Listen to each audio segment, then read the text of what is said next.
Howdy, Jacob here. Today we're looking at the next company in our generic stock screener, ticker symbol CXDO in the IT services industry. 152 million market cap, 139 million enterprise value. Pretty small business. I've forgotten in my last review to look at insider ownership, so let's do that. So insider ownership for such a small company, 56%. Huge amount of ownership held by CEO, CFO, management board who are going to make likely the right decision for you as the investor because they themselves are heavily invested in the business. So only 20% institutional ownership, 56% insider ownership. We're feeling pretty comfortable that they're going to make the right decisions for you as the shareholder. And their growth is out of this world, 8 million in 2014 in revenue to 53 million, with their lowest year-over-year revenue growth from 2016 to 2023 being 16.6%. So immense growth, enterprise value lower than market cap, good gross margin, still trying to figure out how to make some money, but that likely makes sense. I'm guessing they're spending a little bit on research and development. It's said they paid a dividend. I'm not seeing that on Yahoo's website. Maybe they were one-time dividends, but their income statement shows about 5 million for R&D expense, and that's going to be roughly 10% of their revenue. And so if you just add that back in, you're probably looking at just the last year would be about 6 to 7% income margin. So nothing crazy impressive.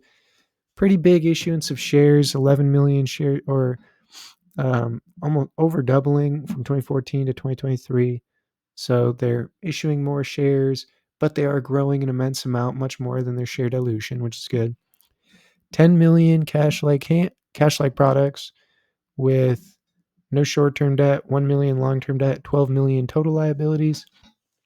So from that, I'm feeling comfortable, even if on a free cash flow basis they're not making money, they do have enough cash on hand to be able to fund their business for a little bit, very likely.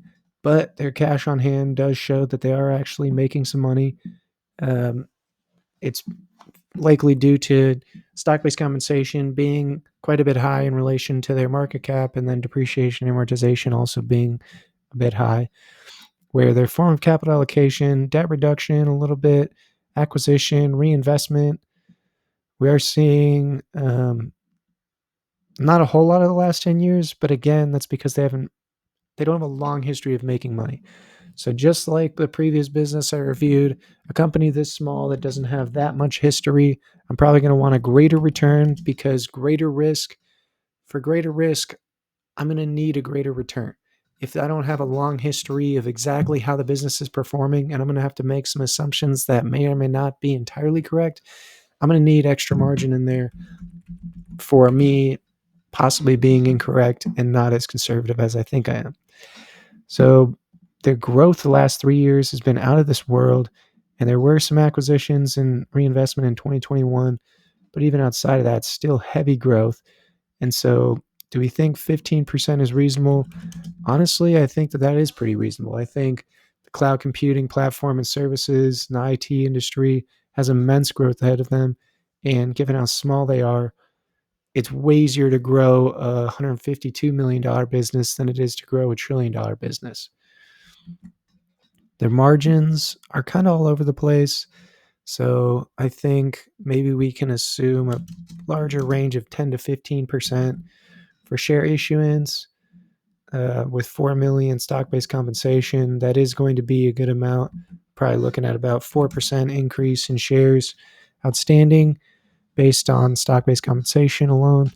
And then with the terminal P with 15% growth rate, probably looking at 20 on the P price to free cash flow. Maybe that's low, but again, they're still a small business. I think that it's not very difficult for a bigger business to outperform them, lower costs just to get them out of the business. And so, although there's a lot of positives that come with a small business, there's higher growth possibilities and everything.